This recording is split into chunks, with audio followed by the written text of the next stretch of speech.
Hey, what's happening, everybody? Welcome to another great edition of the Bailey Pod. We are in the regular season. We are on to the IHSA playoffs.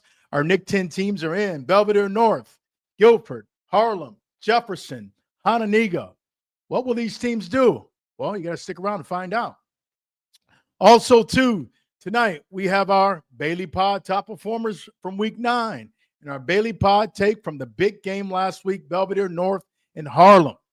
Also tonight, Jefferson coach Cody Casazza will be stopping by to discuss the Jayhawks' big first-round matchup in the end of the 32-year drought. And yes, one of the actual Bailey Todd contributors tonight, my main man, Harold Bone from Rockton Roscoe News, is in the house.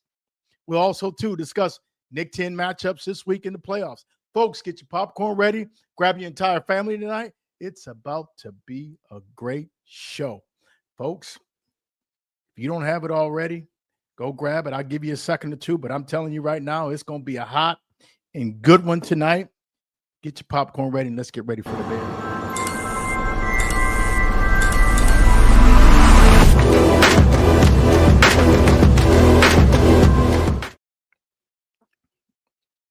Hey, folks. Welcome to another great edition here on the Bailey Pod on this Thursday night. Beautiful night out. First and foremost, I just want to thank everybody that has gone to subscribe to the Bailey Pod, gone and liked and followed the Bailey Pod. Definitely means a lot to me. Keep it coming. We'll keep on serving. I just want to, again, just pay my profuse thanks to those that have actually, again, gone and subscribed and liked and viewed the Bailey Pod. Just a reminder, please click the bell at the bottom right-hand corner so you can be notified for all new content that we'll be dropping throughout the week. Around the Nick 10, letting you know what coaches are saying, what players are saying, who's winning, who's losing. And then tonight, we got a great playoff edition here tonight. I'm going to go ahead. We're going to get the show cooking, people. We got a good one here tonight. We got, again, my main man is in the building from Rockton Roscoe News, Harold Bone. I'm going to go ahead and bring my man to the stage. Harold, what's happening, my man? Oh, man, it's a great time of the year, isn't it? Fall's in the air, and football, we're about to get it underway. You know, this is the time where every high school football player that's ever played, this is the time of the year you want to be in. It's a one-and-done season, and, you know, you got to put your best foot forward. And kudos to all the teams in the Nick 10. You mentioned them already. We got 5 good ones there. Let's hope we get to see them play all the way down till they get to the yellow brick road, as they say. Exactly, my man. Yeah. So, Harold, we're going to go ahead. We got a hot one cooking tonight. We got some things percolating. We want to go ahead and just dive right into the show. We're just going to go right ahead and just go ahead and go over to the actual Bailey take from the Hononegah Harlem game last week.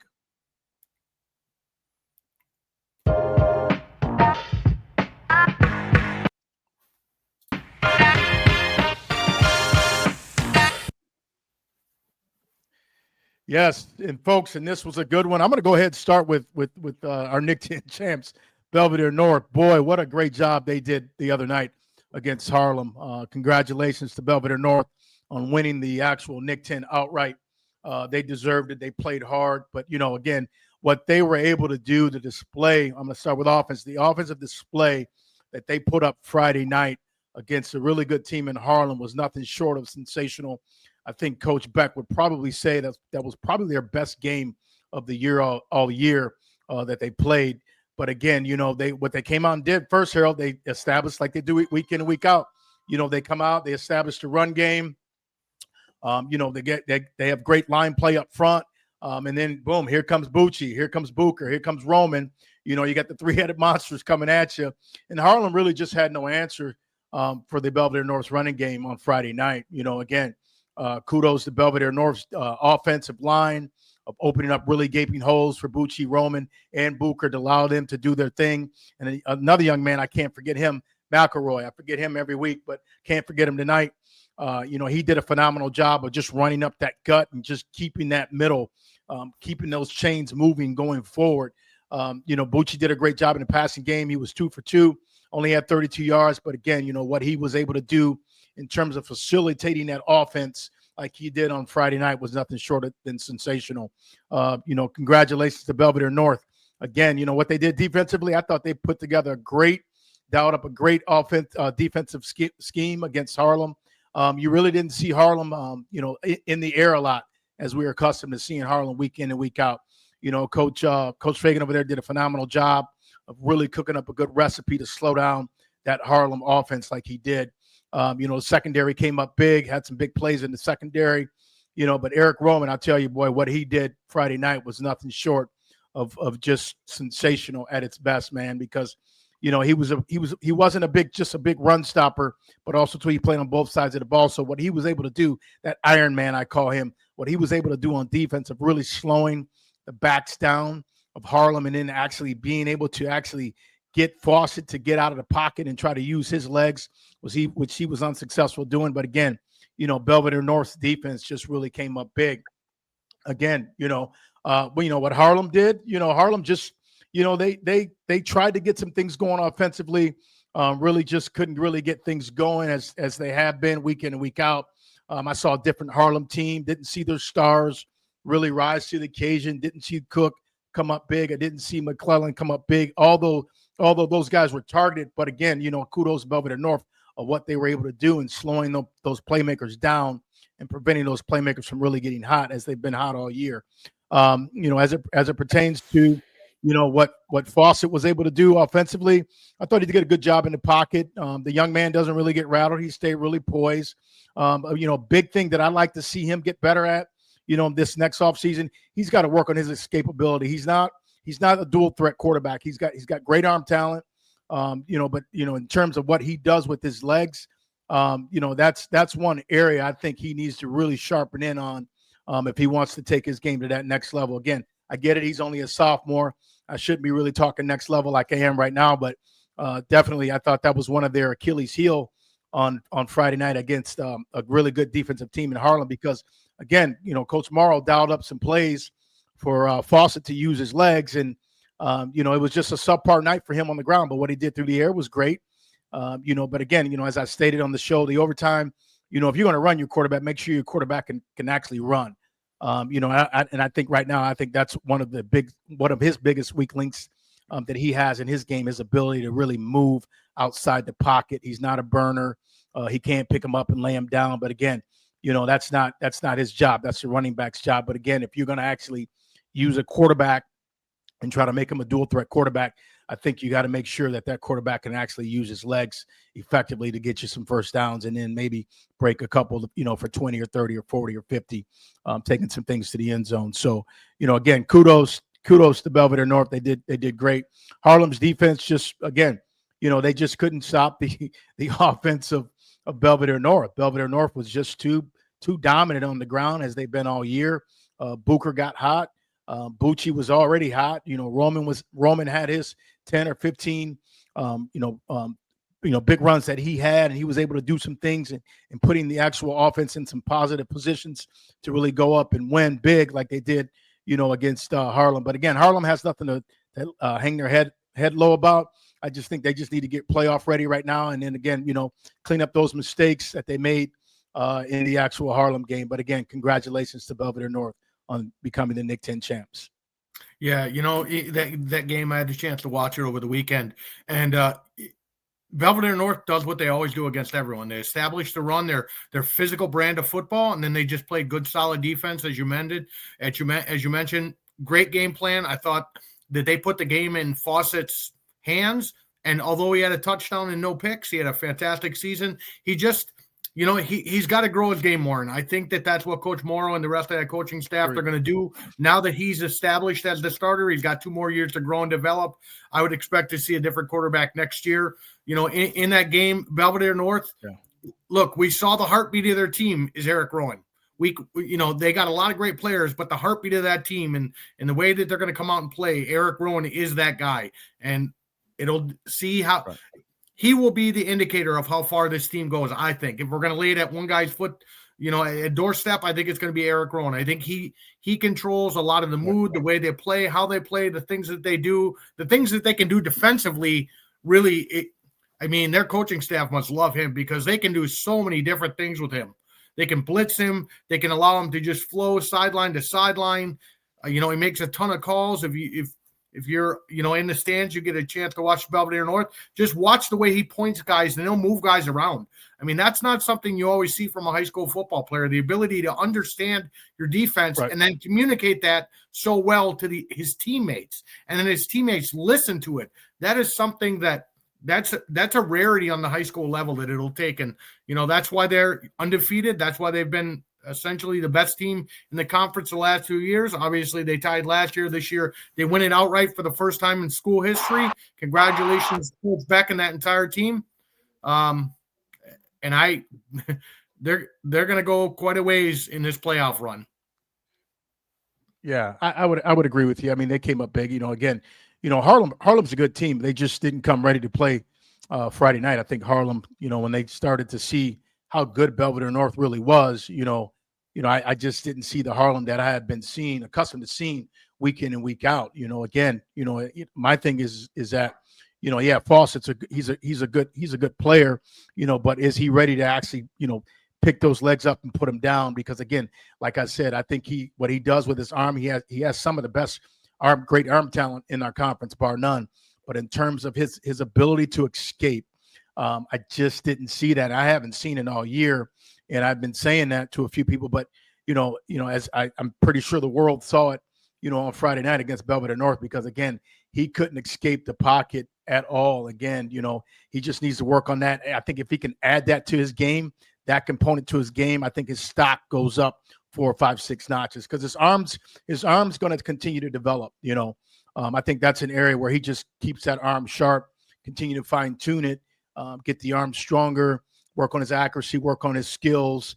But as it pertains to the athleticism, I just didn't see it from him on Friday night. And again, I think right now, that's a big Achilles heel on him over there at Harlem right now. Yeah, and I think another thing that we're going to see probably in the next year is his confidence in running that offense. So he'll be able to make quicker decisions with his feet. So he'll be able to get to the outside and run the football a little better. I understand what you're saying as far as, he's not a great runner right now. But I kind of look at him like he's a small little pony, right? And they have to get their legs underneath him, understand what's going on. I mean, as a sophomore, I try and go back. I know it's many, many, many decades, but I try and go back and think, man, what would I have been doing if I was starting quarterback then? My head would have still been spinning after 9 games this season. And Coach Morrow talked about the fact that they keep adding things to his plate, and he keeps just ingesting it, and he takes good notes, and he communicates well, and all those things that establish you as a good quarterback. Now he just has to take it to, as you mentioned, a new level. How do you do that? By the work in the offseason. Now you got to put the grit in. Yeah, and I think I can appreciate what Coach Morrow was trying to do. When they ran a few quarterback draws, but I think during those times, a big game like this, marquee game like this against Belvedere North, a really good defense. I think you may have been better off running some wildcat, putting one of your super backs in there, Broom or Foster, and having those guys try to pick up that 5 or 8 to 10, because I think those guys would have had a better chance of maybe picking up those 8 to 10 or 15, or maybe even breaking one more so than the young man that we're illuminating right now in Fawcett. Yeah, that would have been interesting. I don't know that I saw that on tape, so maybe they would have put that in for that game. Not sure how comfortable he would have been to put that in the game plan, but that's not a bad idea. I mean, maybe you put Jackson Cook back there, and then because he's more than a good enough athlete to play quarterback. And they have a number of players on that. Well, the reason why. Right. And the reason why I say that, Harold, is because last year, Harlem ran some wildcat with Jamani Muhammad.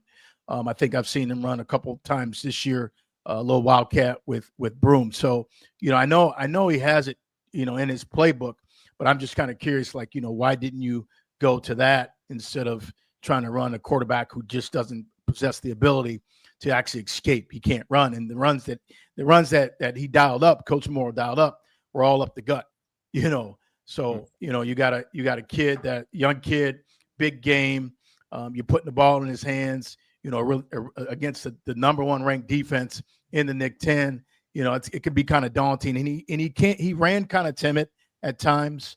So I'm not sure if it was nerves, why he was running the way he was running. But again, I just didn't see the maturity of the speed and the movement from the young man Fawcett. So, again, he's got room to grow. I'm pretty sure he'll work on those things during the offseason, but, we know where his talent lies, and that's his ability to actually, run that offense and facilitate it effectively. And he did that, against Belvedere North the other night. Again, I just think defensively they had no answer. Again, they just had no answer for Belvedere North's offense. Yeah, and we talked about it during last week's show, is that, Harlem's successes on defense were stopping the passing game. And what does Belvedere North not really do? They don't really pass the football. They run the football. They're much more physical. So the front seven for Harlem really needed to, I don't want to say dominate the game, but they needed to control the action, and they didn't do that. North's not going to throw the football if they don't have to do that. That's just not something they're going to do. And that's what allowed them to really handle and control the tempo of the game. I mean, just, again, watching it on film, I was not at the game, obviously, but you could just feel it just watching it, that Belvedere North never felt threatened in that game because it was going at their pace, their tempo. The game was playing out exactly kind of how they laid it out. Harlem didn't do anything that wasn't something that they were planning for. And that's a credit to that entire staff over there at North for doing that. And, again, another learning experience for, the kids at Harlem. And I think that this will make them better next year. We could talk about this at some later point, but I think Harlem has a really good opportunity to climb back up to the top of the Nick 10. I mean, they got a lot of talent coming back. Possibly. Yep. They got a lot of guys coming back, but again, you can't take anything away from Belvedere North the way they played the other night. They just played lights out. I think they wanted it more. I think they knew what was on the line. And that was that outright championship. I'm pretty sure Coach Beck and those players did not want to share the Nick 10 crown again. They've done it before.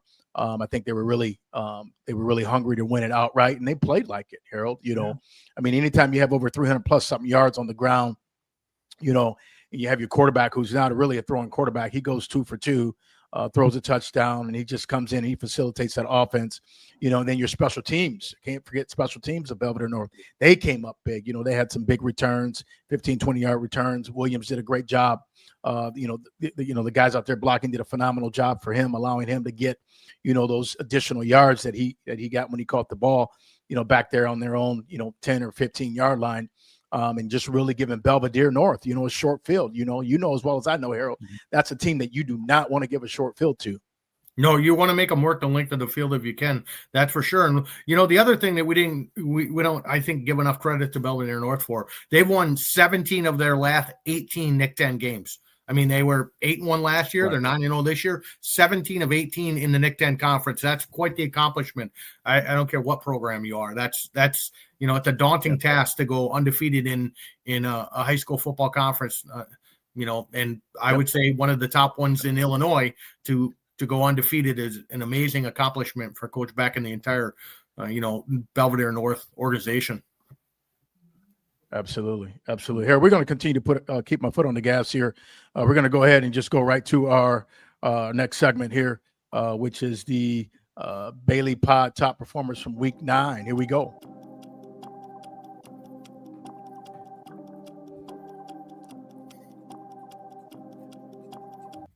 We got number 1, Ben Booker, Belvedere North, Chris Porter, Guilford, Eric Roman, Belvedere North, Grayson Weber, Guilford, Jackson Strenquist, Belvedere, Mike Townsend of Jefferson, Nick Alvarez, Belvedere, Messiah Tilson of Guilford, and Andrew Bucci-Man from Belvedere North. I think that's a great list to those young men. Great list. Yeah, I love it. I love it. Hey, let me just tell you, Townsend, that's a dude right there. 2 touchdown receptions and a punt return, and I hope everyone got a chance to see that punt return. That was something that you would have seen from Devin Hester when he played for the Bears or at the University of Miami. It was a tremendous return, and him and Williams, great players. And look, that's why we're talking about Jefferson in the playoffs, and we're going to talk to Coach Casazza in just a couple minutes. Yeah, and Harold, I like my list, man. I mean, you nailed it. I mean, you can't go wrong with Booker. He had 171 yards on the ground the other night. He just keeps getting better and better each and every week. He's like that kid's like fine wine, man. He gets better. He gets better each and every week, man. Chris Porter had a phenomenal job, over at Guilford. Eric Roman did his thing as always. Grayson Weber had a phenomenal game.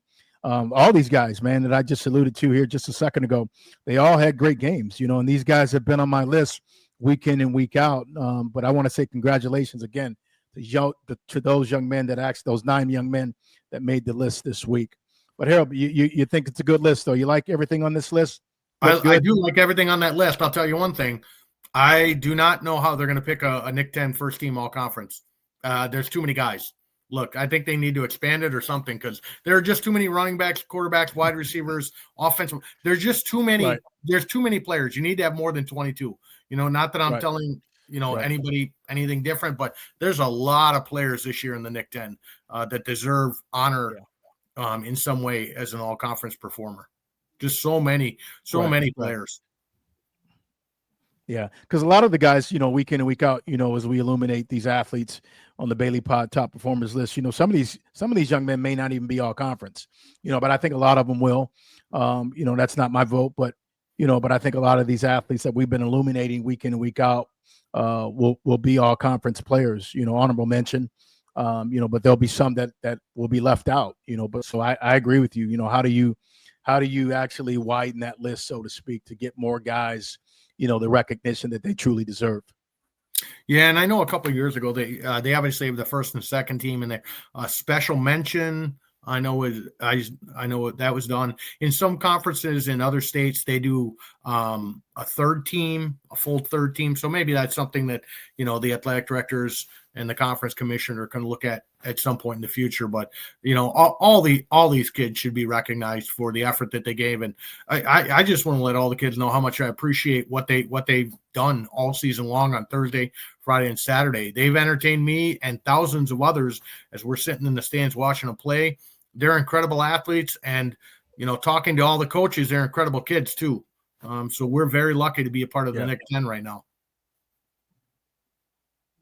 Yeah, I agree, man. I think it's been one hell of a season. I think we've had a really good, great year in the Nick 10. I'm proud to see all the teams that made it in. We're going to highlight those teams here shortly, but it's always good. It's always good to see when you have a voluminous amount of teams getting into the playoffs. Years ago you only maybe had like 2 or 3 teams getting in, but now when we have 5, speaks volumes to our conference. Would you agree? Oh, absolutely. Absolutely. You look at other conferences across the state, I think we're one of only 2 other conferences that have gotten at least 5 or more. There's a conference that has many more teams in it than 10. And that's why they got the 5 in. But, we're just so lucky to have that many quality football teams in there that got over 500 and they all got in. And I'm so happy for the teams that got in. Obviously disappointing for the teams that didn't, but not everybody can get in when you play, when you play sports, you're going to have a winner and loser. That's just the way it's going to be. And, the teams who didn't get in this year, guess what? Now you got to put in the sweat equity in the offseason and you got to grind to get better. And hopefully the bottom 5 that were in the conference this year do that. Right. Agreed. Harold, I want to go to a topic here real quick before we bring Coach Casazza in. And you were at this game last week. Hananiga, gets buried, not buried, but they lose to Belvedere. Can you tell the viewers a little bit about, this game and how it came down to this, where Belvedere came into Hananiga Stadium and stole this game? Well, walking into the stadium on Friday night, it just felt different. You could almost feel on the Belvedere side of the field, you could feel their confidence coming into this game. I had a chance to speak with Coach Conley after the game, and he talked about the fact that as the week went on, he was starting to feel good, like something good was going to happen. They were going to compete in that game. They might not win it, but they're going to definitely compete. And his kids were ready to play that game.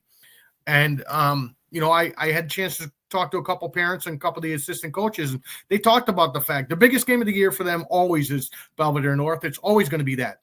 But this group of seniors badly wanted to beat Hananiga.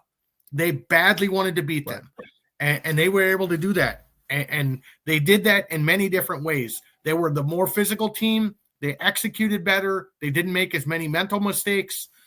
They just did everything that Belvedere needed to do to win that football game. And kudos to Hananiga for scrapping and getting a late touchdown. They had an opportunity to kick a field goal. They missed it. They missed it twice, actually. Little controversy there. We won't get into that. The IHSA officials can figure that one out. But that game was, I think, a microcosm of what I think Belvedere is going to work to get toward. Coach Conley and his staff are doing a tremendous job. We've talked about them. That's why I picked them as my kind of surprise team for the year. They didn't get to the level that I was predicting them at, but they were still 4-5. They were 3-1 at home. That's an incredible, standard they're starting to set there now at Thunderbird Stadium, and they're very proud of that 3-1 record at home. They expect to be there, and they competed in almost every game this year. They were competitive in almost every game, and if you look, say, over the last 3 or 4 years, that's something that Belvedere wasn't. So you can just look at those indicators to say, okay, the Belvedere program is developing and getting better. Right. And Friday night, the 8-6 first time in since 2015 they've beat Hananiga. Right.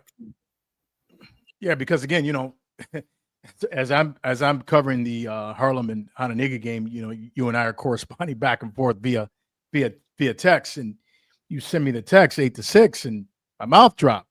So I'm just trying to wondering okay, what went on over there? Because again, you look at week prior, Hananiga goes toe to toe with the Nick 10 champ in Belvedere North, and you lose to one of the more poor teams in the conference. No slight to Belvedere, but again, they didn't get into the playoffs. They finished 4-5. So I think everybody in the world was stunned, by that score and that upset.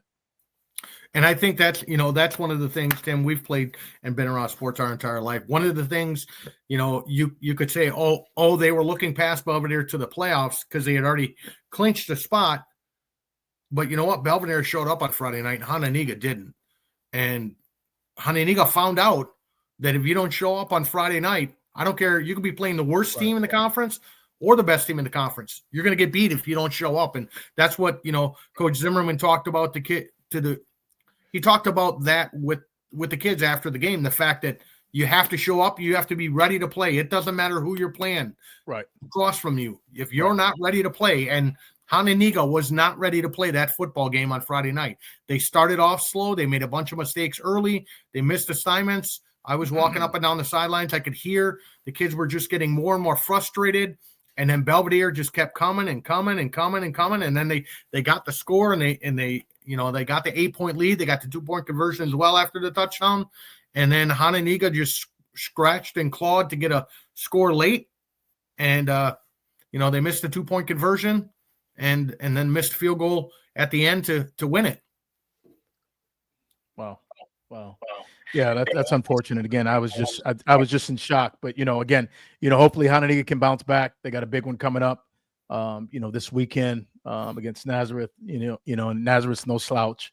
Hopefully they can bounce back from this one some way somehow. But again, you can't take anything away from Belvedere, like you said, Harold. I mean, Belvedere just came ready to play. And they knocked off a pretty good team in Hananiga. So again, kudos to Belvedere North. But again, Hananiga, they got to get their act together. Yeah, Harold, we're going to continue to put our foot on. We're going to keep our foot on the gas. We got to keep our foot on the gas, Harold. We got our guests waiting on us here tonight. I'm going to go ahead and bring in our guests here tonight, folks. Coach Cody Casazza. Coach, congratulations, man, on your big victory the other day against Auburn, and also to that 32-year drought. You guys are kind of, you're hydrated now, so to speak. The drought is over. Congratulations. Yep. Thank you. Big congrats. Coach, what were you doing in 1993? I was 1 year old. 1 year. That's incredible. Congratulations. A tremendous accomplishment for you and your team. How long did it take you and the team to get over making the playoffs on Thursday night? We celebrated Thursday night. We were back at practice on Friday, prepping and getting ready. And then Saturday night, we had our playoff reveal party at the school. And then basically right after that, we got right back to work. We got a hold of Coach over there at Brother Rice and got our film exchanged and set the day and time for our game, and pretty much went straight to work from there. Coach, how has practice been this week? I know you guys are, again, you punch your ticket to the IHSA playoffs. Again, congrats. But how has playoff been this? I mean, not playoff, but excuse me. How has practice been this week? Are the guys? Are you seeing a little bit more upbeat tempo of practice, or is it pretty much the same as it's been in the last 9 weeks? Or is it a little different? A little bit different, but the same. We got a really pretty consistent group of kids. We kind of go through our ups and downs at practice, trying to mimic what they do is a little bit different than trying to mimic some of the teams around in the Nick 10, just because of the size and the speed of some of those kids. But it's been a really good thing too, because watching film of them, some of the consistent things we do or other teams in our conference do that they do, our kids are watching their kids from Brother Rice do it, and it's kind of helping them kind of correct their technique and the way they do things from watching kids play at that level too. So that's been a bonus for us. What are some of the things? I know you guys have probably started watching film already on Brother Rice, but what are some of the things that you guys see that maybe tendencies that you guys would like to maybe expose? Can you speak to that a little bit? Well, they're really good. But like we've told our kids, that they've earned the right to be here, and they're really good too. And it's going to be about executing. They're very explosive on the offensive and defensive line. That's going to be kind of where they're going to make their money. Quarterback's very athletic and good. They're a quarters team. They like to run quarters, palms coverage. So where the weaknesses lie in there, that's kind of where we're going to try to make some money, but I don't want to give too much away. I don't know who they got watching this. Yeah. Right. Coach, understand that completely. Coach, you never know. You never know. Yeah. Well, you got a secret weapon of yourself. I wouldn't say he's secret anymore. Townsend, tremendous player, fantastic season. Him and Williams have really started to connect. You mentioned they play quarters. Are you guys looking at running pretty much your standard stuff, but maybe making a few modifications here and there in the game? Because I just off the top of my head, I can't think of anybody in the Nick 10 that predominantly plays quarters or even zone for the most part. Yeah. It's these guys are true 2-to-1 reads. They're running a true quarters match type system. You don't see a lot of that. Belvedere North does a pretty good job of doing that kind of thing. But yeah, I mean, we're not changing what we've done to get us here. There's definitely some adjustments we have to make to adjust to, the speed and kind of the problems that Brother Rice is going to present to us. So, we can't go in there and, we're not going to think we're going to sit back there and drop back in the pocket and, protect it for 3 or 4 seconds. So, we got to adjust those things. And whether that's, play action or that's, RPOs or whatever it is, we got to adjust, the timing of the way we do things on offense to be able to get some yardage against them. Are you guys looking forward to the challenge of facing someone from outside the Nick 10? Yeah, that's what we were hoping for. Mainly for the experience for these kids to be able to get out of the city and, get some competition outside and away. Since it's the first time, in 32 years, we wanted to get outside of the city, get outside of the Nick 10 and kind of get some exposure there for our kids as well. So yeah, if we played another Nick 10 team, we were going to be all right with it, but we are glad we got seated outside of a Nick 10 team. Coach, you mentioned, some of the things that your opponent this weekend, Brother Rice, is going to run. As I'm watching film on them, they do a lot of things well. They have a lot of size, and defensively, I like what they do because all 11 guys run to the football. What have you told your offense about, their defense in terms of their physicality, what you see as a coach, what you see on film? How are you relaying this back to your athletes so when they come out on Friday night, I believe you guys play Friday, when they come out on Friday night, your athletes don't get stage fright, so to speak? Yeah. It's the same thing we've told them all year, and it's, that they can't be scared of the name on the front of a jersey. We're all going to put our pants on the same way. We're all men. They got to play football just like we got to play football. And our kids have got to know they got to come out and match their physicality. They are a physical football team. They fly around. They got some size. That's all right. Same thing when we played Huntington or Belvedere North or Boylan. It's, the name on the front of a jersey doesn't mean nothing. They got to line up and put their chin straps on and put their pants on the same way we do. So. Agreed. Coach, what are some of the things that you said to the kids? I know I saw some clips via the internet. You guys had a watch party, I believe, last weekend. What are some of the things that you guys have said to the kids, like immediately right after the game? I saw you get, you got your water bath, so to speak. I saw that on the news. Congratulations again. What are some of the things that you guys have said to those players, particularly those players that are seniors that have actually been on that 3-year, so to speak, that 3-year losing streak, not knowing if the thing is going to really turn or not? Well, how do you voice yourself to those guys?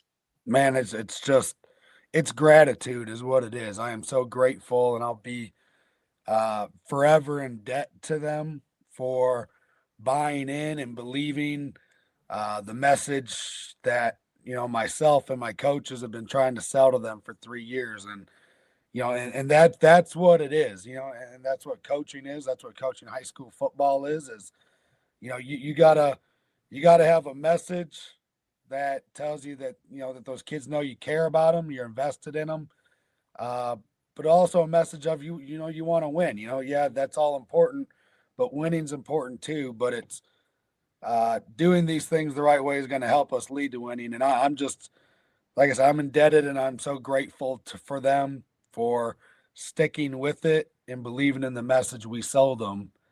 Now the proof is kind of in the pudding for those younger guys coming up that, it's not easy. It's not ever going to be easy.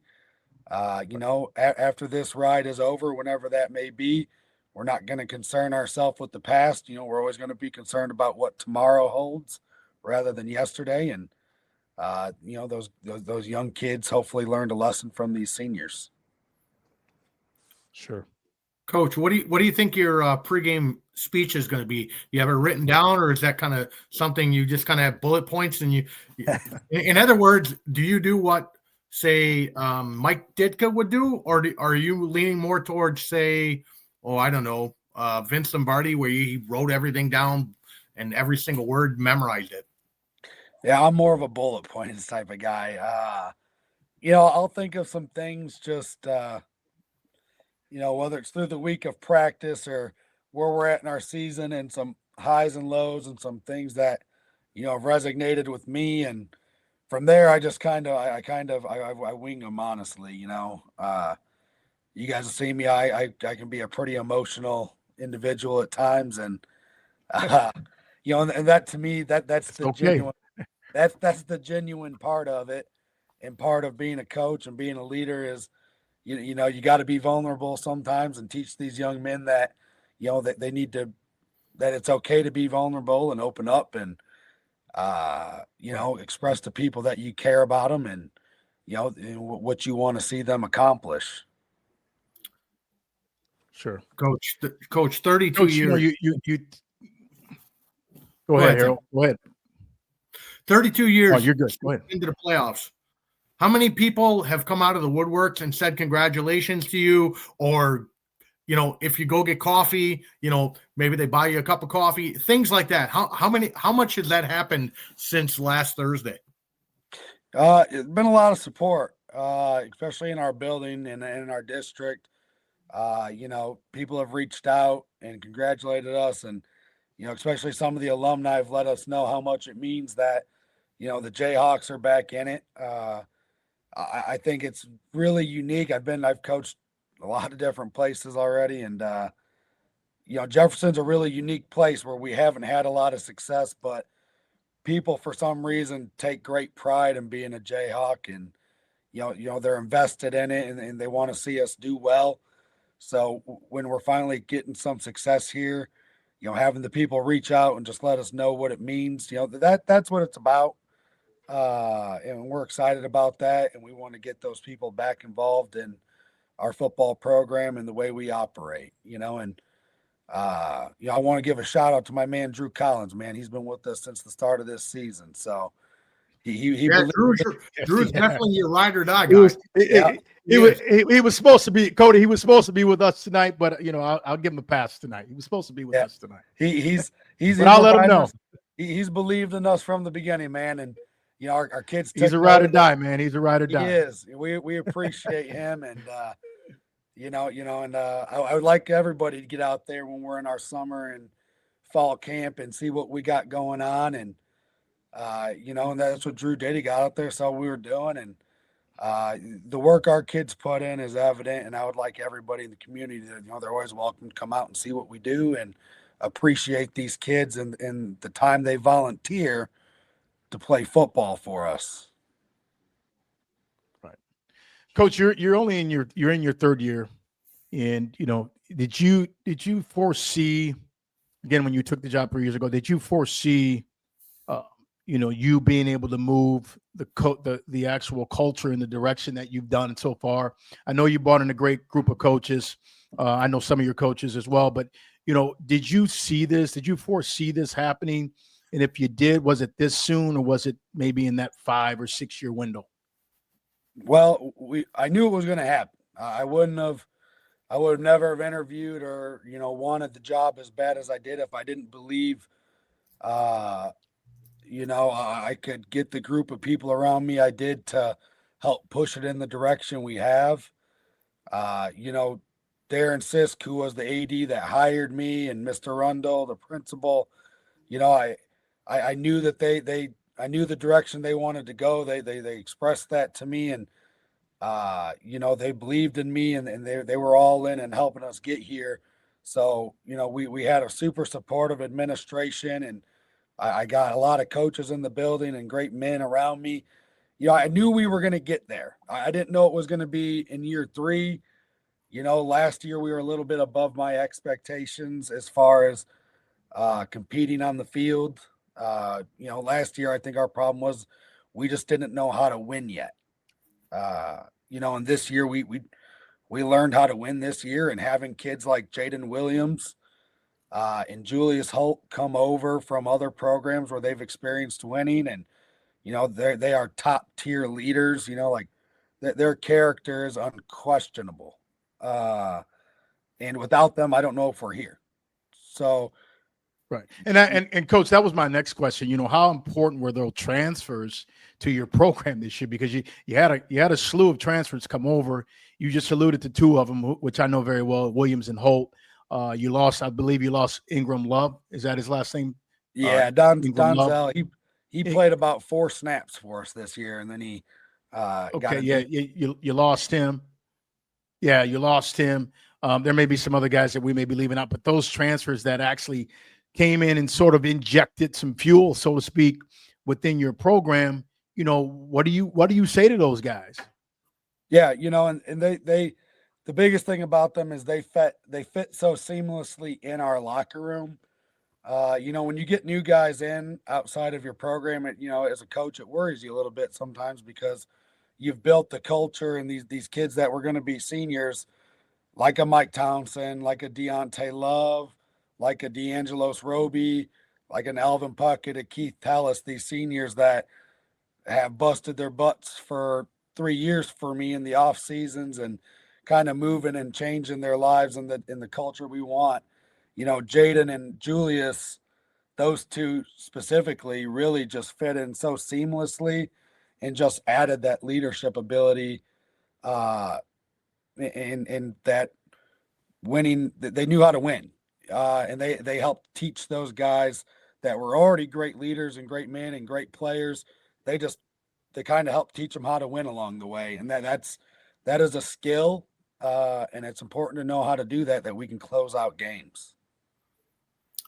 Coach, so with those young men that you just alluded to, have they have they actually helped those other young guys? Are they bringing those guys along too? Because it sounds like to me, you just alluded to that, Williams and the other young man you just mentioned, they're helping you bring kids along. They're like, I won't call them coaches, but they're like liaisons to the head coaches and bringing kids on, teaching them how to be a leader, teaching them how to act on and off the field, and just really actually coming in and helping you develop a winning culture as you did this year.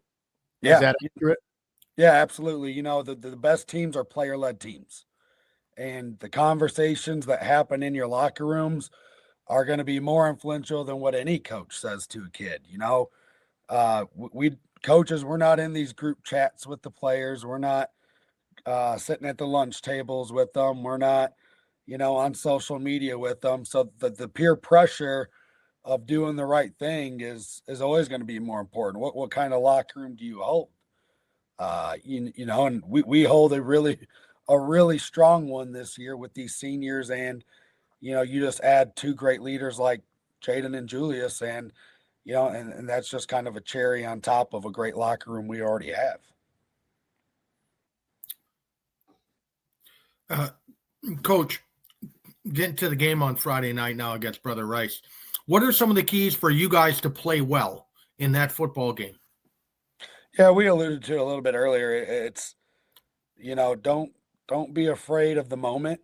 Don't be afraid of the name on a jersey. And, our kids just having the confidence and belief that they earned their way here. This was not given to them. These guys had to go out and win 3 straight to end the year. And they earned their spot here. They're the first. There's been, I think, 18 coaches before me and 32 teams before these guys that tried to accomplish this and couldn't match it. And, I was a player for 4 of those, and I couldn't get here as a player. And these guys did something incredibly special, and they deserve to be here every bit as much as Brother Rice does. So that's the attitude they need to go out there and play with this Friday night. We're not going there to lose. What do you hope you get from the Jayhawk fans?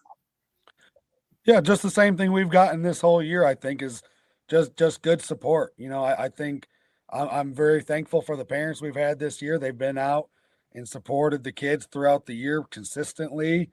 They supplied all the food and potluck style our event Saturday night, and they're there and incredibly supportive of their kids and the rest of the boys on the team. And, that's all you can ask for is, they're there and they're supporting. And if they can't be there, hopefully they're on the live stream and send some encouraging words to their boys. Coach, you just alluded to something. You talked about the parents, which I think is a vital component to sports. Getting out and come seeing your kids play, families coming out, seeing their cousins and their nieces and nephews play, and I'm a Nick 10 guy. I've been around the conference forever. And, I think one of the things that I've loved that you've done, I've seen it a couple times. I've been a couple of your games. I think your attendance has really improved. I think people are coming out. I think they're believing in you and what you're actually delivering.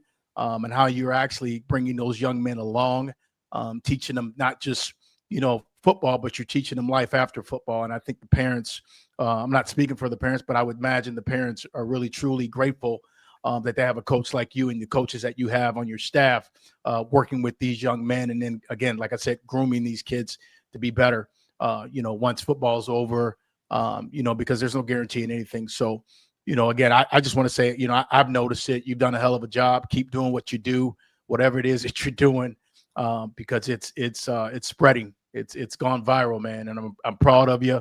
And good luck this weekend. We're rooting for you, irregardless what the Drew Collins may come on and say. Yeah. I'm rooting for you too, man. All right, I'm rooting for you too. Harold, would you agree? Are we rooting for him or what? We root for the Nick 10. During the season, we don't root for teams. Now we root for everybody in the playoffs. We want them all. We want everyone to continue to move on. We want them to knock each other out in the semifinals. Yep. If we can knock them out in the finals, that's even better. We're all in Nick 10 now. And Coach, on Friday night, I know you're going to have a great a great packed side for yourself. I know the Brother Rice, they're going to bring a ton of fans too. It's going to be a great environment for your kids. And this is only the first step in your succession plan there at Jefferson. We expect big things. Not only does Drew, but so does Tim and I. Big things ahead. We appreciate it. Yeah. Yeah. Coach, before we let you go, is there anything in closing words that you want to actually just, share with Jayhawk Nation? Because again, I know a lot of Jayhawks, a lot of my family members have gone to Jefferson, played for Jefferson. I have some friends whose kids go to Jefferson, play for Jefferson. Are there some closing words that you like to share with Jayhawk Nation? On the spot here. It's been, hey man, I mean, you're in the spotlight. You've done something that you just alluded to earlier. A lot of coaches just couldn't get done, and you come in and you get it done. Is there anything that you just want to, thank Jayhawk Nation for coming out, in your own words? Yeah, I really, as cliche as it sounds, our team motto this year was Team Glory. And what, when we stole it from Marcus Freeman from Notre Dame, and our kids broke down, what does Team Glory mean? And it really wasn't me, guys. I'm really, like I said, I'm so grateful for these young men we have. If you guys just came out and, spend a day with these kids inside the building or at practice, I'm telling you, I've coached really good football teams before, and, deep playoff run type. This is the best group of kids as a whole I've ever really been around as a coach. They are just such top quality kids, and they've honestly made it way easier than it should have been, as far as the culture part of it, and the support around our building. Jefferson really is something special, and to everybody out there,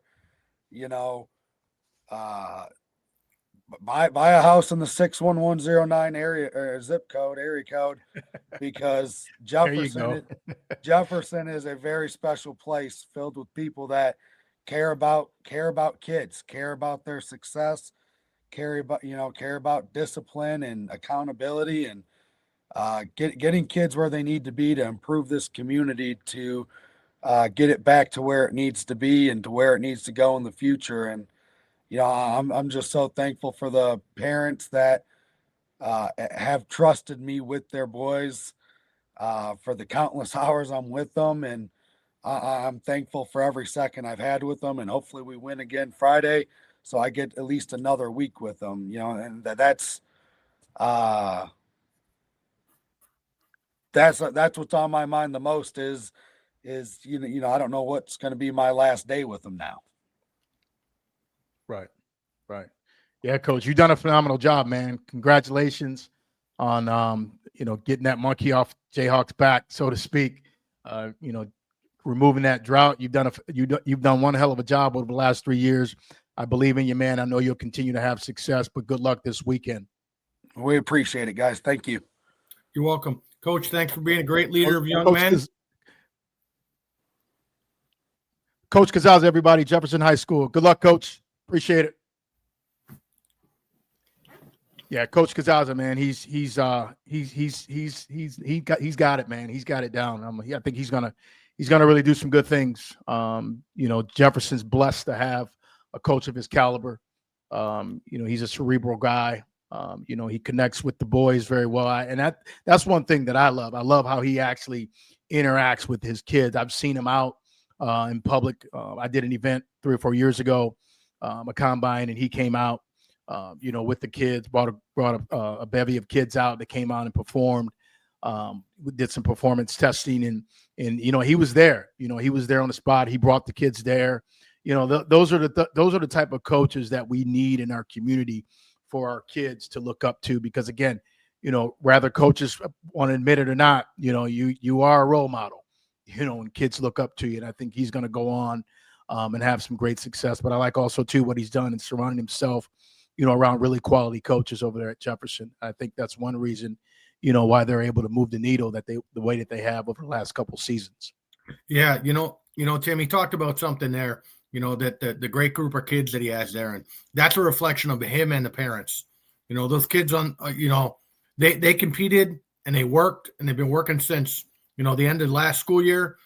The coaches can put you in the best position possible, but if you don't put in the work and the effort, you're not going to get there. And that's a reflection on the parents. That's a reflection on the coaching staff. And kudos to Jefferson for hiring Coach Caz. They got a good one. And I think things are only going to continue to look up over there at Jefferson. Absolutely. Yeah. And, their opponent that they play, obviously Brother Rice is no slouch. They come from the Catholic League, very renowned league in the state of Illinois and throughout the country. I think he knows what he knows that they have their hands full. And I think he's not going to back down from the challenge, as you just heard him allude to that just a few minutes ago. But Brother Rice, I had an opportunity to watch film on Brother Rice, like what they do. They're a balanced offensive team, big up front. They move bodies back. Jefferson has to travel there. So but again, I think Jefferson's going to be up for a fight. Whether they come out victorious or not remains to be seen. But I think they're up for the fight, though, Harold. Yeah. Hey, look, 32 years ago was the last time they were in the playoffs. They're in the playoffs and they got a shot. You strap. Coach talked about it. You strap it up like they do. You got a chance. The other team might have maybe more talented players, but for one given night, all they need is one night, and they got that one night on Friday night. I expect it to be a competitive game. Hopefully, Jefferson could pull off, which would be one of the bigger upsets in state history, they say. But look, I think they got it. I really do think they have a good shot to stay in this football game, and it's going to be a lot closer than what most people think. Yeah, and I'm looking at some stats here. I see Brother Rice has scored 325 points, this season. Defense has only allowed 109 points. Again, they play in a tough league. They play the Mount Carmels. They say they play the St. Pat's. They played the Notre Dame. So, they're in a really good conference. And I think irrespective of what conference they're in, I think Jefferson's gonna fight. I think they're gonna fight all four quarters. I don't think they're gonna get stage fright, like I alluded to with Coach here just a few minutes ago. They just need to go in. I think Jefferson just needs to go in with a lot of confidence, and I think they need to know, okay, we're outside the Nick 10. So all the playmakers on our team, we have to now take our game to about 5 or 6 notches above of what we see in the Nick 10 week in and week out. Yeah, I mean, that's just what's got to happen on Friday night. You mentioned the Chicago Catholic League. There are a bunch of good teams there. One of the interesting things, though, and we don't have to get into it, but one of the interesting things is they're having a lot of transfers there within that conference from the teams that maybe aren't so good. The best players there are going to the better teams in the conference, or some of the backups from Mount Carmel are going to other teams. So it's interesting kind of how that open transfer portal, as you would say, kind of is helping some teams, hurting others in at least in the Catholic League, anyways, in Chicago. We don't see it so much in Rockford, but over there it'll be interesting. And they do have some talented kids. They got a couple three-star kids. They got one kid that's verbally committed to Notre Dame. Another kid's going to I believe Illinois. They got size, speed, strength. But, Jefferson's got a shot on Friday night. Yeah. And I think, you're looking at Jefferson's roster, they have some athletes. I think they match up well in some areas, particularly at the skill area. I think Jefferson has some really good skill athletes in Townsend, Williams. I think Roby's one of the athletes as well. I think they match up pretty well, with Brother Rice's skills. I think my big concern is, how worn down will the Jefferson's offensive line, defensive line get? Just from the how stout the actual players are from Brother Rice. Again, just watching film over the last couple of days. I mean, these are some big dudes. This is not a team that you see in the Nick 10 week in and week out. It's a different team, but again, Jefferson's just got to understand. Hey, we, like Coach Casazza said, we're here for a reason. Mm-hmm. Yeah, and one of the thing about Brother Rice and the other suburb schools is not as many of those guys play both ways, so that that's going to wear down your team. Jefferson, like you said, Townsend's the matchup problem for everybody. Doesn't matter what level of football we play in Illinois. He's just a matchup problem. You got Williams who can look. He can spin the rock. That's what he can do. He can throw it. Right. So you got an opportunity. But all those guys that I just mentioned, those stars that they have, on that Jefferson Jayhawk program, they just all have to now step up. As you alluded, as Coach Casazza alluded to just a few minutes ago, he was really happy that they didn't draw anybody from the Nick 10 because, they want to go outside the conference. I think when you go outside the conference, to me, that's your opportunity to put your name on the map as a team and as an individual, because as well as I know, Harold, that college scouts, they follow IHSA playoffs. So you never know when there's a scout in the stands. The further you go, the more they come out, so to speak. But he spoke very candidly, and he was very elated that they didn't draw a team from the Nick 10, and he said, like he stated, it gives his guys an opportunity to now kind of like a measuring stick. Where am I against Brother Rice? A lot of these guys are going to Division I. Where do I size up against these guys? I think as a player, if I'm a player today, I think that's what I would want. Oh, absolutely. I mean, some of the kids, from the city like that, Brother Rice and St. Rita and other school, Mount Carmel, things like that. They go to football showcases where there are scouts there, or there are scouts at, numerous games. This might be the only opportunity for some of these kids to ever be in front of a scout of that level. Sure, coaches, they can look at film online, but they want to see you face to face whenever possible. So this is an opportunity for those kids to take and measure themselves, as you talked about, and that's a great thing about the playoffs as well. And I know we talked about it last year with Matt Trowbridge about the fact that would more Nick 10 teams want to play out of conference instead of all their games being in conference. And I know just doing a quick survey with a couple of the coaches, they'd like the opportunity to play one game. Right. And also too, if you think about it, this is a great opportunity for coaches to see, where they are. Look at their skills, measure their skills, compare themselves, to different coaches, because again, Brother Rice is no slouch, and it's a great, I think this will be a great opportunity for a young coaching staff in Jefferson to go over to Brother Rice and say, okay, all right. If you are what they say you are, then we want to see it. Bring us your best. And I think Jefferson needs to match that in terms of the coaching staff. Well, yeah, I think they'll be up for the challenge too. I mean, Jefferson could do what Harlem did last year, right? Harlem got beat in the playoffs. They went back, they reevaluated things, and Coach Morrow and his staff improved some things, and now they're 7-2, and a fantastic season. Jefferson can do the same sort of thing, no matter what the outcome is. There's a lot of things that when you continue to move through the playoffs, there's a lot of things to be learned as coaches, because you end up like you just alluded to, you end up learning something, you glean something, you bring it back, and you may want to implement it. You may not implement all of it, but you may implement maybe a wrinkle of it or two. But again, good luck to Jefferson as they travel to Brother Rice on Friday night. We're going to continue to move on. We're going to go over to our next team. We're going to illuminate. Belvedere North has Chicago Noble. This weekend, Noble finished 3-4 in the Chicago Public League. For those who don't know who Noble is, Nobles have only given up 133 points all season. Last 2 weeks, Noble has averaged 24 points per game. Harold, as I watched Noble a little bit on film. I like what they do. Not the most talented team, but I think irregardless of the record, I think they've actually made their punch to the actual IHSA playoffs for a reason. Chicago Public League, very well-known league, not as dominant as it used to be back in the 80s and the 90s.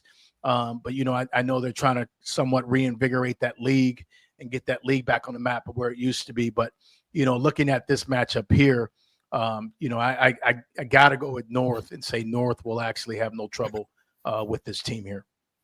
Yeah, I would say so. I think Noble plays into Belvedere North's hands, actually. I don't think they play a style of offense that really is going to give North a ton of trouble. Now, when you play someone you don't know, could they do some wrinkles, things like that? Sure. But really, they're built on a running game that's strong and stout.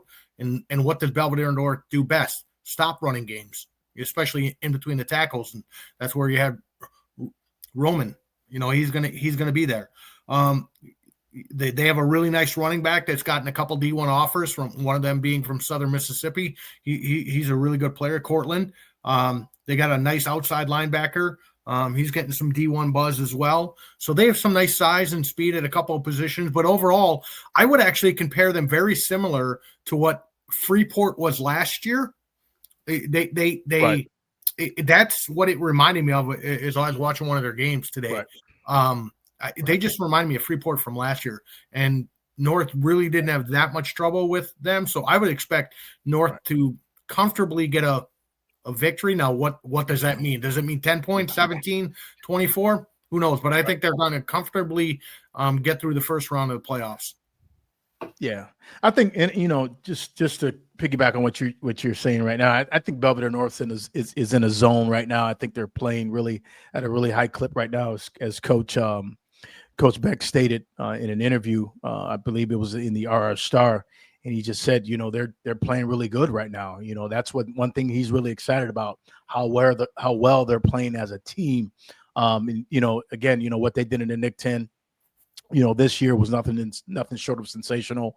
Again, as they get ready for this playoff game here, it's going to be interesting to see how well they continue to elevate their play week in and week out. Because again, I would definitely say, Belvedere North shouldn't have any issues with this team that they'll face in Noble on Saturday. Yeah, and as we talked about it throughout this season, and Coach Zimmerman kind of brought light to it when he was on the show as well. North runs such a different offense than everybody else pretty much in the entire state now, that I think a team in a short week like this, not a short week, a full week, but in a short amount of time, they're going to have a hard time understanding what North does. And if you're not explosive and can get North behind on the scoreboard early, it just plays into North's reputation, into their game plan. They can then control the clock, control the physical part of the game. I just think this matchup sets up really nicely for Belvedere North. Absolutely agreed. Let's go ahead and move to our next opponent, Harlem here. They square off. They're actually Harlem here. Let me pull it up on my board. Bear with me.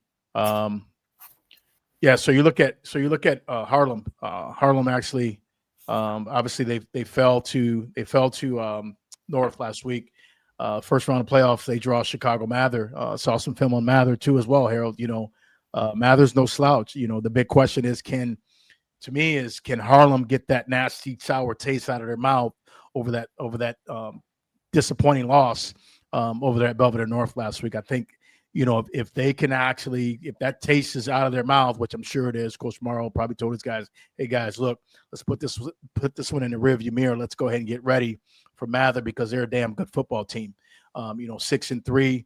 Mather's a really good team. And again, I like what they do offensively. They throw the ball around the yard a little bit. They pound it on the ground. Great athletes at pretty much every skill position. Defensively, I like what they do. All 11 hats flow to the football. They're a very physical team.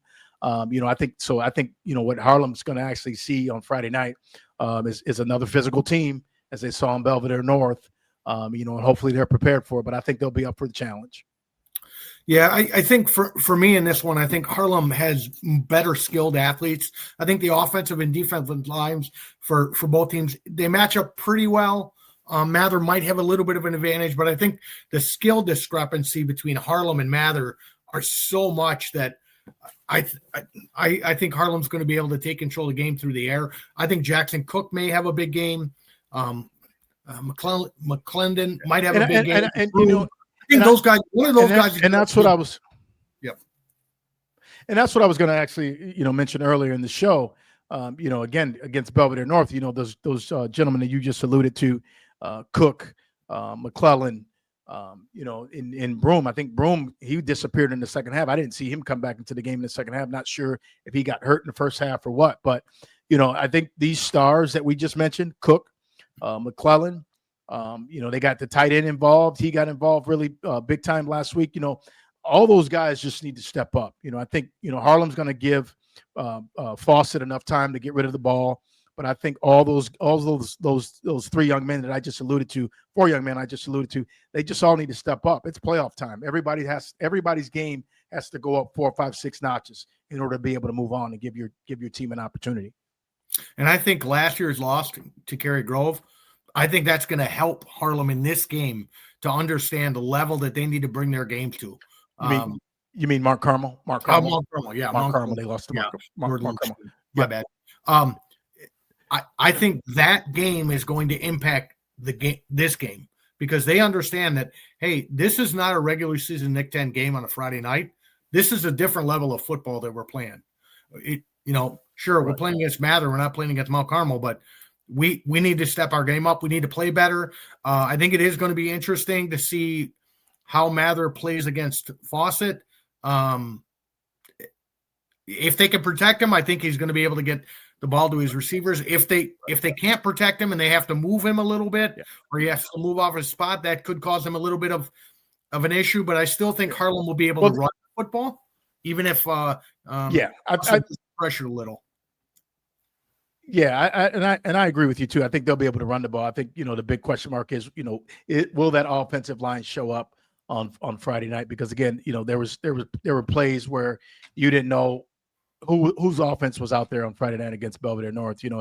As Fawcett was under a lot of duress, running for his life sometimes, and just again, when he gets outside the pocket, his ability to escape is just not there. So, hopefully he can stay inside the pocket. Excuse me, and do what he does best. So if they can do that, I can see Harlem actually moving on. Yeah, I think it will definitely be interesting to kind of see what kind of game plan Coach Morrow and his staff come up with as far as, do they want a straight drop back from Fawcett, or do they want to move the pocket a little bit left and right to see if they can handle that that's stout front, I guess, defensively for Mather. Mather has had a couple of nice games from a defensive side, but I don't think they've played anyone with the skill level since earlier in the season when they had a couple of their losses. And I just think the skill level of Harlem and what they have and the depth of that skill is going to play a big part in the win on, I believe it's when is the game? Friday. Saturday. Yep. Saturday. Game's on Saturday. Saturday. Yep. It's Saturday. Yep. Yeah. So, Errol, let's go ahead and continue to put our foot on the gas here as we go through this next 5 minutes here of the show. My big question is, and again, you were over there last week. You saw more than I did. Didn't get a chance this week to get my naked eye on this game. Can Hononegah shake off this disappointing loss against Belvedere last week? I think they can shake it off. But you still have a Nazareth Academy team that they are any level of football on the high school level in Illinois. They're a top 2 or 3 team. I mean, they're on the level of East St. Louis, and East St. Louis is nationally rated. I think Nazareth Academy is inside the top 30 in the nation. So, I mean, they got playmakers all over the field. They're a tremendous organization there. They got great coaches. Hononegah will be able to come into this game. They'll be able to wipe it clean from last week. They'll be able to wipe clean that loss to Belvedere. And they're going to come out and they're going to play with confidence because that's what Coach Zimmerman does over there at Hononegah. He's going to have his team ready. Right. We need to go on Saturday afternoon. But I just don't know how they're going to be able to threaten Nazareth Academy enough to win this game. I think this one to me is the one that scares me more than any other in the Nick 10 conference. Yeah, I would have to agree with you. Just watching some film on Nazareth, over the last couple of days, big physical, big up front on both sides of the ball, offense and defense. Great looking skill guys. Got a quarterback that can actually toss the ball across the yard. Good running back play well on special teams. All 11 guys defensively running to the football. Just looks like a really, really good sound team. Nazareth Academy also too won a state 5A championship last year. Again, their only loss this year is to, one of the best teams in the country, which is Chicago Mount Carmel. Which some people would look at this margin that they lost by. It's nothing too significant, but it's significant if that makes sense. But again, look who you're playing. You're playing a really, really sound team, such as Chicago, Mount Carmel. But again, I think Hononegah's they'll have their hands full. I've been saying this all year long about Hononegah. I think it's unfortunate that they just didn't have the playmakers at the key skill positions that they needed. This year I thought the offensive line play was decent. This year, defensive line play was satisfactory this year. But in terms of what they were able to do at the skills and the type of skills that they had this year, I think was really a little bit unsatisfactory in my opinion. Again, I think Nazareth is probably going to have their way with Hononegah this weekend. Yeah, I think the explosive plays for Nazareth is going to really hurt Hononegah, where Hononegah probably won't get as many explosive plays because they just don't have the playmakers on that level. Nazareth Academy, along the offensive and defensive lines, they got talented guys going Division I at the inside guard position, at the outside edge positions. They got some really nice wide receiver skill position. You mentioned the quarterback. I'm just not sure matchup-wise or overall team explosiveness wise, how Hononegah is going to be able to really keep this one all that close.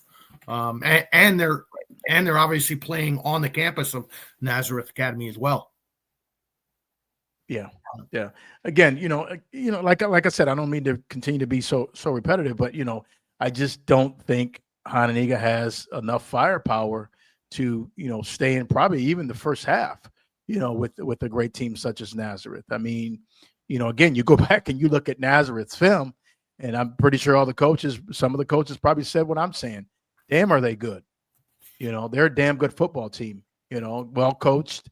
They weren't 5A state championship champions last year for nothing.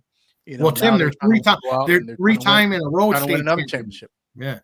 This is they're working for a four-peat. Right now they're on a three-peat. They're trying to go for a four-peat. I'll tell you something right now. If you're on that Hononegah coaching staff Saturday night, you might not have slept until Sunday night late to find something that you can kind of build your game plan on that you can have success on, because they're a good team. They're not, they're not the greatest team, but they are a very good team. And I don't know what they can do to really put a dent in Nazareth Academy, their game plan to get that back to state. I mean, it's going to be a tough one. And I hate to say that, teams have an opportunity to do that, but I just look at they have so many playmakers across the board. As compared to Hononegah. Hononegah has not played someone like this all season long. As great as Belvedere North is, this team has more parts and pieces. Nazareth is just on another level, Harold. I mean, let's just go ahead and say it. They're just on another level. Again, look what they come from the Catholic League, well-coached team, a bevy of playmakers on both sides of the ball. Very formidable offense, defensive line. I mean, again, this game could get away from Hononegah this weekend. So, Harold, we're going to go ahead and continue to move on. Guilford Vikings, they trounced Boylan last week, 52-7. Huge win for Guilford. IHSA playoffs week 1. We started up. Guilford again. St. Rita comes to town, 5-4. This game's going to be Saturday at 2:00. What are some of the keys for the Guilford Vikings to get this done at home on Saturday? Well, I think one of the keys to get Keyshawn Taylor involved in this game plan early. I don't think there are many teams in the state have a guy that can match up with him at the tight end position or the slot wide receiver. I think if they can get him involved, I think that'll be a big thing there. Defensively, they need to be ultra aggressive and create a lot of negative plays. And again, Keyshawn will help with that as well. And Messiah Tilson, he'll be roaming the defensive backfield. I think him and the rest of the secondary there, they'll be able to take care of their business. But up front is, I think, where I think Guilford can make some hay there and really do some damage against St. Rita. This is historically, St. Rita is a very good program. I wouldn't say this is one of their strongest teams that they've had in the last 10 years. They're a good football team. Obviously, they qualified for the playoffs and they finished 1-2 in the Catholic League. But there's some opportunities there for for Guilford to make some hay. Yeah. And as watching film, on this team too, St. Rita, last couple of days, I see some tendencies. I see some opportunities for Guilford to, do some things on the ground. With the running game. Porter's been phenomenal all year. The offensive line has done a really good job all year as well over there at Guilford. Weber's done a phenomenal job of just really facilitating that offense and be that quarterback week in and week out. What they've been able to do defensively. Just really, just shutting, offenses down and taking away offenses, playmakers. But like you stated though, I don't think St. Rita is as good this year as they were last year. And I think Guilford has an opportunity to possibly punch their ticket to the second round. Yeah, one interesting thing, I think just an interesting tidbit is Brad Banks, former Davey O'Brien Award winner and Heisman Trophy runner-up, is actually their quarterback coach, and I'm sure he sticks his head in the offensive coordinator's huddle as well. So if you notice the guy on the sideline that looks familiar, you're gonna notice him. He's actually, this is his first year there. He was hired January of 25. So that obviously can't hurt having a guy of that talent level, on your coaching staff for St. Rita. But I don't think it's really going to impact the outcome of that game too much, because I think Guilford, I just think they're so confident. They've won 8 games in a row. And I think that they're rolling. They're feeling good. Coach Capriotti's got them playing good over there. I think he's got the offensive line. He obviously has Malachi Richardson, the 360-pound offensive lineman there. I think that they're going to be able to roll behind him. And we've seen it all year long. Porter is a dog. I mean, he runs hard. Yeah. He runs tough. He's going to continue to do it. Now that the weather's changing a little bit, they're going to probably try and run the ball a little more. And they got the pieces there that they can do it against St. Rita. Well, I think that would be the right thing to do, Coach Cap over there, to, do what you've done to this point, and that's, run the hell out of Porter. Porter's he's a damn good running back. And again, what he does when he gets in open field is nothing short of sensational. He's been doing it all year. He's probably been, besides Booker, he's probably been one of the most consistent running backs week to week here in this conference. Yeah, I fully agree with that statement. Porter's been, I think he's been the biggest surprise in the conference as far as players go too. I wasn't thinking he was going to have a tremendous season, but he's had a great one. Here's an interesting feat. Here. I just received this today. Chris Porter broke the single season scoring record. And now has 22 TDs. He had 9 carries the other night for 137 yards. I mean, I consider that, one hell of a season, but also too, one hell of a day at the office last week against Boylan for that young man, Porter. Yeah, that's incredible. So that's what, 9, 3, 2, 20, just like 2.3 touchdowns a game. That's a heck of an accomplishment. That is a heck of an accomplishment. Yeah. In the Nick 10. Congrats again. Congrats to that young man. Harold, again, we got a lot of great teams, that are going to be showing up this weekend. Got a game Friday night. The rest of the teams play on Saturday. We got 2 games on Friday. Jefferson travels to Brother Rice, and then Harlem is at home against Mather. And then the other 2 games are the other 2 games are, I believe, Saturday at 2 p.m. Is that accurate? The Hononegah game's at 1. And I think the other game's at 2. Yeah. So 2. Yes, correct. You're correct. We'll just leave it at that. Yes, you're correct. Harold, we're gonna go just continue to dive through the show. We're gonna go right over to our next part, which is the Bailey Pod top teams after week 9. Here we go. Belvedere North at 1, Guilford 2, Harlem at 3, Jefferson moved up to 4. Congrats, Jayhawks. And then rounding out at 5 is Hononegah. Harold, how you feel about this?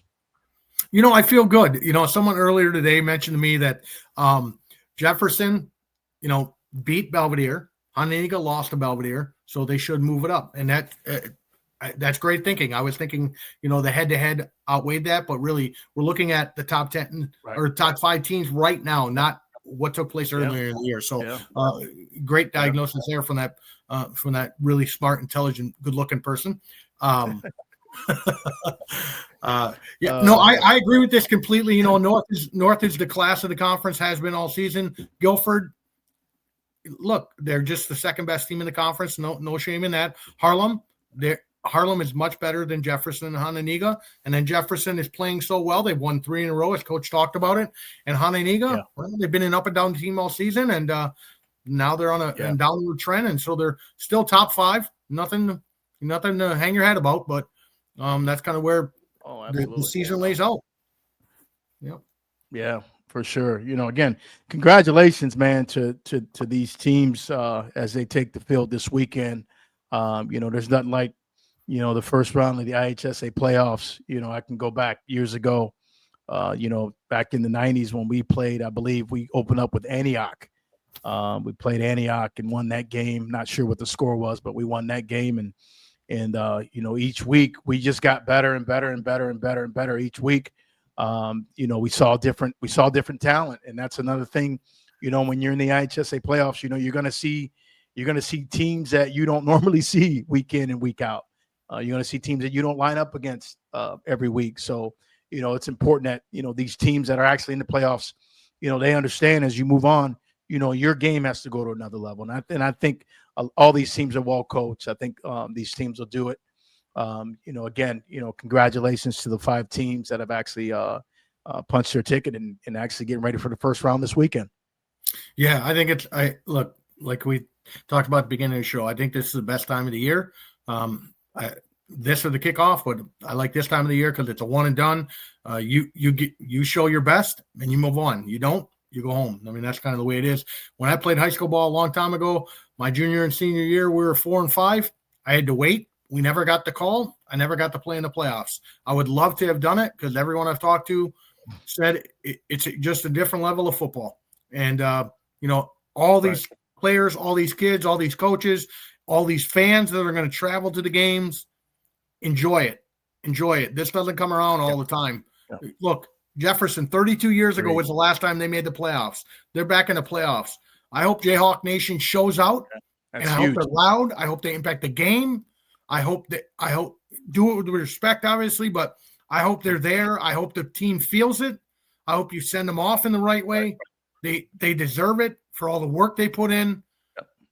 This is a great time to watch all these games and get out and support them. Yep. This is what you train for. This is why you lift all those weights. This is why you do all the speed training. This is why you do what you do year round. You give yourself an opportunity, to be playing in early November, the end of October. So, again, kudos to those teams that have made it in. Good luck this weekend. Harold, good luck this weekend. I'm not sure, Harold, before you go, where are you going to be this weekend?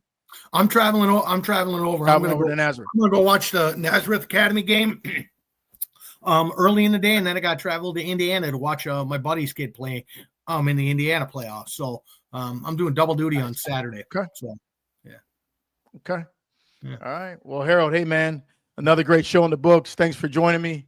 We'll regroup and connect again next week for our playoff edition, part 2, here on the actual Bailey Pod. Yeah, Harold Bone, everybody, Rockton Roscoe News. Take care. Absolutely. All right, Harold. Peace, man. Take care. Yeah, folks, another great show in the books. Hopefully everybody got their belly full tonight here on the Bailey Pod. Again, we'll be bringing you the Bailey Pod every week. This playoff edition, this was part 1 tonight. Part 2 will air next week, next Thursday at 6 p.m. Again, next Thursday at 6 p.m. here on the Bailey Pod. Also, too, make sure you guys this weekend check us out on the overtime on this Friday night on Fox 39 over at Fox 39. Check us out. The crew, myself, Scott Leber, and my main man, Drew Collins, as we discuss Nick 10 playoff. Again, folks, have a safe night. Get your trick-or-treating out of the way. Be safe. And also, remember, if you weren't good today, try to be good tomorrow. Thanks for joining the Bailey Pod.